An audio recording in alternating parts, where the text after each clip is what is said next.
بھول جاؤ اور جمہوریت کو بھی بھول جاؤ. تو میں حیران تھا کہ اتنا غم اور دکھ اور درد شاید پیپلز پارٹی اور نون لیگ اور مولانا فضل الرحمان صاحب کی پارٹی کو نہیں ہوا جتنا آپ نے درد اپنے دل پہ لے لیا. پہلی چیز. دوسری چیز میں اس مختصر سے وقت کے اندر آپ کے جو دو درد ہیں نا ان کا مداوع کرنے کی کوشش کروں گا. ایک آپ کی جناب الیکٹرانک مشین اور دوسرا کلبھوشن سنگھ یادیو کے حوالے سے جو کل جناب قانون پاس ہوا ہے. پہلی بات تو یہ ہے پوری دنیا میں اس وقت 7 ارب کی آبادی ہے. اس 7 ارب کی آبادی میں سے تقریباً 3 ارب 40 کروڑ کے قریب عوام ہے اس دنیا کی کہ جہاں پر جو ہے وہ پارلیمانی جمہوریتیں ہیں, جہاں پہ ووٹنگ سسٹم ہے. اس 3 ارب 40 کروڑ کی آبادی میں سے 2 ارب 60 کروڑ کی آبادی جو ہے وہ اس وقت پوری دنیا میں اس الیکٹرانک ووٹنگ مشین کے پروسیس کو یا تو استعمال کر رہی ہے یا اس کو استعمال کرنے کے لیے پائلٹ پروجیکٹ کے اوپر وہ کام کر رہی ہے. یہ کوئی انہونا کام پاکستان کے اندر نہیں کیا وزیر اعظم پاکستان عمران خان صاحب نے یا پی ٹی آئی نے, اور اس میں انڈیا بھی شامل ہے.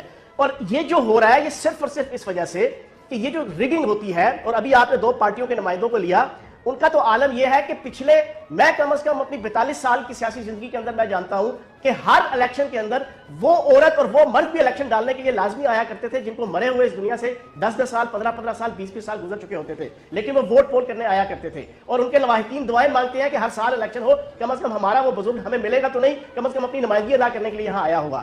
اس کرپشن کو, اس الیکشن کی ٹکے ماری کو, اس الیکشن کی پیدا گیری اور نوسر بازی کو ختم کرنے کے لیے اگر ٹیکنالوجی کا استعمال اگر کیا جا رہا ہے تو یہ کوئی بنی گالا سے بن کے نہیں آئے گی الیکٹرانک مشینیں. یہ الیکشن کمیشن نے اس کو یوز کرنا ہے, الیکشن کمیشن کی سپرویژن میں ہونا ہے, الیکشن کمیشن کی جو ہے وہ پیٹرنائزیشن کے اندر یہ ساری چیز ہونی ہے. پہلی بات تو یہ میں آپ کے سامنے کلیئر کر دوں. دوسری, کلبھوشن سنگھ یادیو کا اتنا دکھ اور درد جناب والا, یہ وزیر اعظم جو سابق تھے نا سلطان مفرور الدین ارطغرل صاحب جو اس وقت بیٹھے ہوئے ہیں لندن میں, یہ ان کی وجہ سے آج ہمیں یہ قانون پاس کرنا پڑ رہا ہے. کیوں؟ پوری دنیا کو جو ہے وہ ثنا بچہ صاحبہ کے پروگرام کے ذریعے سے یہ بتاؤں گا کہ یہ انہی وزیر اعظم نواز شریف صاحب جو ہوا کرتے تھے, انہوں نے اپنے کمبھ کے میلے کے بچھڑے ہوئے بھائی وزیر اعظم نریندر مودی کی سجیشن کے اوپر اس انٹرنیشنل کورٹ آف جسٹس کی جوسڈکشن کو تسلیم کیا تھا اس کلبھوشن سنگھ یادیو کے کیس کے اندر. پوری دنیا نے ان کو سمجھایا تھا, پاکستان کی پارٹیوں نے سمجھایا تھا, پاکستان کے اداروں نے سمجھایا تھا کہ آپ انٹرنیشنل کورٹ آف جسٹس کی جوسڈکشن کو ماننے سے انکار کر دیں, انڈیا ہمارا کچھ نہیں کر سکے گا.